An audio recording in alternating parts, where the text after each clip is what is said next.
Hi, and thanks for joining me for another Scent Notes video. This time I'm talking about Can't Stand the Rain, a new release coming on May 19th from Chatillon Lux.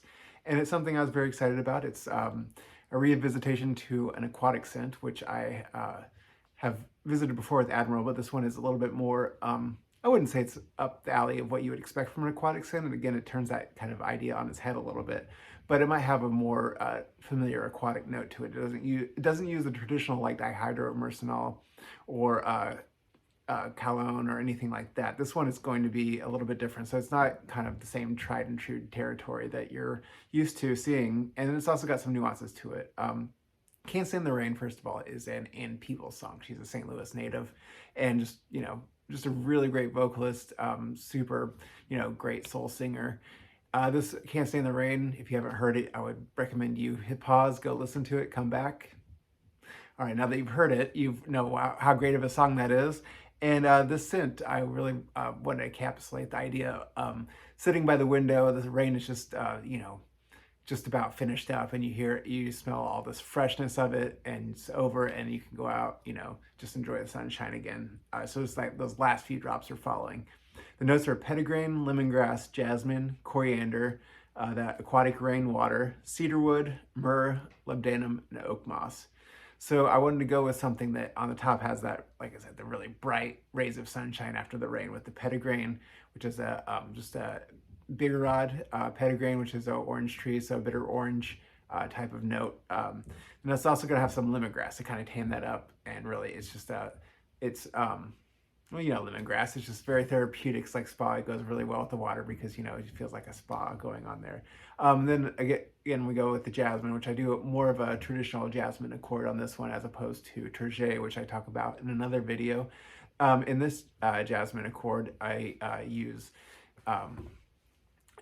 just the traditional benzyl acetate, some ionones, some benzyl alcohols, the little bit of the spice that you kind of get from there, and a white flower. And then also, so we're going to go into the cedar wood as well, which and I want to use a couple different types of essential oils, like an atlas cedar and also a red cedar as well. So you kind of get that kind of lighter woody smell there's like the kind of like a windowsill type of thing, if you will. Then we're also going to get that coriander as that it's a spice, but like not a harsh spice. It's it just adds a little makes a little piquant. It's a really great addition. Just adds that uplifting. I think it really pushes that petitgrain and kind of adds some texture to that lemongrass as well. And then we're going to go down to that. We got the oak moss, a little bit of incense down there too, and labdanum. So these are really subtle, and they fall in behind the cedarwood, but you can feel them underneath. So it's kind of adds some weight to it. There's that aquatic, the rainwater up top, which I use a Fairmate, which is going to be something that is kind of aquatic jasmine note, and then also kind of this silvery type of note that's kind of just really feels sparkling, shimmering. It's something that you kind of really it just brings a whole shininess to it. So it's kind of an aquatic note, but it doesn't feel like seawater. It just feels like again, just like I like to think of it like a rainwater type note, especially rainwater in the sun, as it kind of like is just ending up falling. The falling is stopped. It's kind of just a few more drops, and you smell the rain in the air. One of my favorite smells in the entire world, that jasmine smell, which I don't actually use that in there because it didn't really work, but I wanted to get that idea of it in, even if I didn't use that specific note of after the rain, smell the jasmine. There is kind of that vibe in there. And then so on top of it all, it's kind of just going to be something that is really uplifting in springtime. It feels like something that's going to be great in the summer, but because of those undertones, it's still like has some longevity that you might not expect from a bright uplifting scent. And also something that is again makes it more versatile, so it's not just one thing or the other. It's something that just has a lot of many facets to it, and it's something that's deceptively complex, so you kind of get those undertones to it.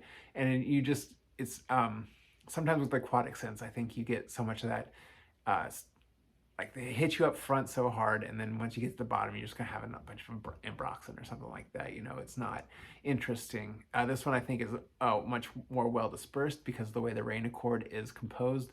It fits in really well, and it both emphasizes and is emphasized by both the undertones of the cedar wood and the oakmoss, labdanum, incense, but also on top of that, the petitgrain, the coriander, the jasmine. So it's something that works synergistically. So that way it just all comes together and just makes this really great, unique accord. It's something that is really an exercise in the juxtapositions that I really love, that I think that really reframe a familiar scent and make it feel different. So you're gonna have just, you know, it pulls out different facets of something. So it's familiar smelling, but also unique at the same time. So on this Can't Stand the Rain, it's gonna come out on May 19th, that's a Sunday, along with Terje. Those are going to be available at chatillonlux.com and also soon at American Perfumer as well. And I hope, I know that I've been sharing samples of the test batch of this with a bunch of different orders from Chatillon Lux, and I've got a huge response and people asking me when's it going to come out, and just really excited about it. So I'm really excited to share it with you, especially the more I hear great things about it, the more excited I am to finally release it. So I've been looking forward to this and Terje for quite a while because I've gotten such a great response from the test batch samples I've shared. So that'll again be May 19th, coming out at chatillonlux.com. And thanks for watching, and I will talk to you again soon.